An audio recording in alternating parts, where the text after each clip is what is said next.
என்னடா இன்னும் நம்ம ஆர்டர் பண்ணி இன்னும் வரலையேன்னு சொல்லிட்டு நெக்ஸ்ட் டேயே வரும்னு போட்டிருந்தாங்க அமேசானில். ஆனால் வரவே இல்லையேன்னு வெயிட் பண்ணிகிட்டு இருந்தேன். கடைசியில் வந்துருச்சு அன்றைக்கி நைட்டே. நான் அவங்களுக்கு நான் நாளைக்கு பார்சல் அனுப்பிடுறேன்னு சொல்லியிருந்தேன் மண்டே. அப்புறமா கடகடண்டு பவுச்சை எடுத்துகிட்டு ஒர்க் பண்ண ஸ்டார்ட் பண்ணிட்டேன். நமக்கு தெரிஞ்சதை மறைச்சி மனசுக்குள்ளே வச்சுட்டு இருக்கிறதுக்கு பதிலாக நம்ம அதை வெளிக்காட்டுறதுக்கு இப்போ நிறைய மீடியாக்கள்லாம் இருக்குது.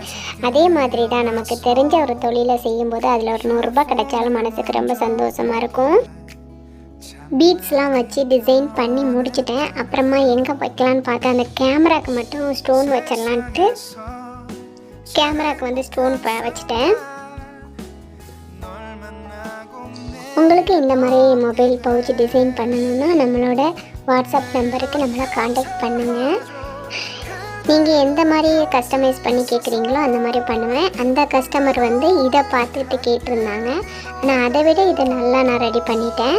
இது நான் எனக்குன்னு பண்ணினது, இது நான் கஸ்டமருக்கு பண்ணது. அதனால் ரொம்ப சூப்பராக பண்ணியிருக்கேன். இது உங்களுக்கு பிடிச்சிருந்தா கமெண்ட் பண்ணுங்கள்.